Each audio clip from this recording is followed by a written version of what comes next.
नमस्कार दोस्तों, मैं फिर से एक बार प्रमोद नाथा जोशी आपके सामने हाजिर हूँ और आज का चर्चा का विषय है आपकी बार 400 पार। यही नारा लगाया था ना मोदी जी ने, यही मंत्र हमको दिया था, बट वो मंत्र पूरा नहीं हुआ है और शायद बहुत सारे लोगों को वो समझ में नहीं आ रहा है कि वो नारा क्यों था और नारा क्यों पूरा नहीं हुआ है।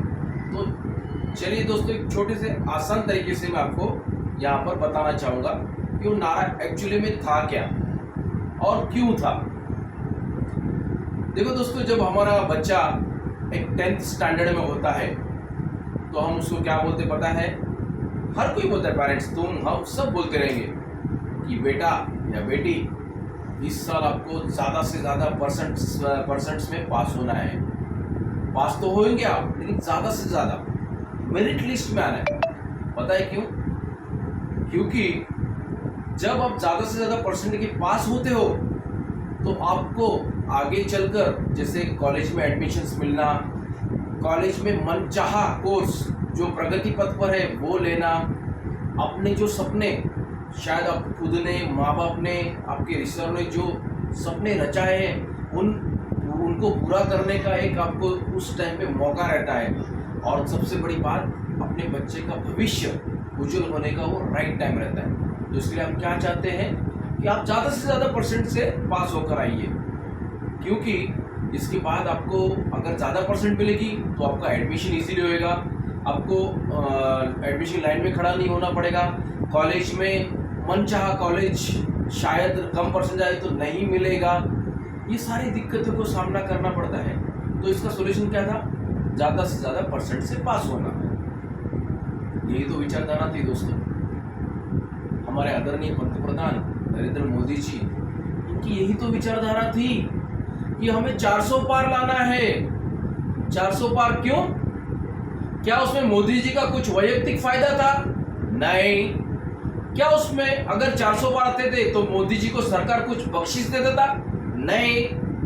400 पार इसलिए चाहिए था, जब भी मोदी जी अपने देश के हित में कोई निर्णय लेना हो तो उसमें कोई बाधा नहीं आती थी।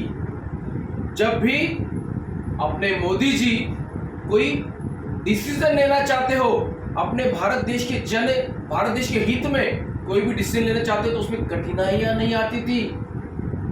इसके लिए 400 पार का नारा था दोस्तों। लेकिन मैं तो एक अज्ञान मतदार था, मुझे तो ये पता ही नहीं था फॉर्मूला, या मैंने तो कभी सोचा ही नहीं उसके ऊपर, और मैंने क्या कर दिया? बहुत बड़ी भूल कर दी।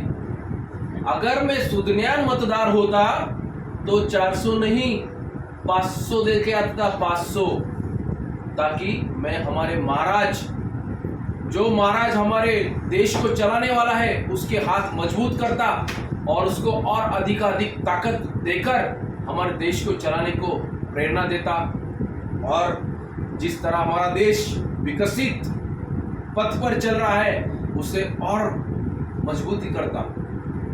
दोस्तों, फिर भी मैं एक बार फिर से धन्यवाद चाहूँगा सारे मतदाताओं का कि आपने अपने जो अधिकृत उम्मीदवार थे उन सबको ज़्यादा से ज़्यादा मतों से जीत कर लाया। और मैं सॉरी बोलना चाहूँगा आदरणीय, अद्भुत, अविश्वसनीय, विश्वविख्यात प्रधानमंत्री नरेंद्र मोदी जी से क्षमा चाहूँगा कि मोदी जी जो अपने आपको मंत्र दिया था हम नहीं कर पाए या थोड़ा उसमें कम मार्क्स मिले।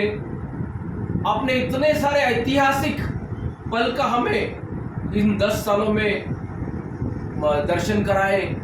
कोविड, चाहे वो कोविड का काल हो, चाहे वो अयोध्या मंदिर हो, चाहे वो 370 हो, चाहे हमारे सैनिकों के इतने हाथ मजबूत कर दिए कि दुश्मन नजर तक उठा नहीं सकता है। तो मोदी जी, फिर से एक बार धन्यवाद चाहूँगा। शायद आपने ये कर दिखाया है, शायद कोई और सोचता भी नहीं था। धन्यवाद। जय श्री राम। भारत माता की जय।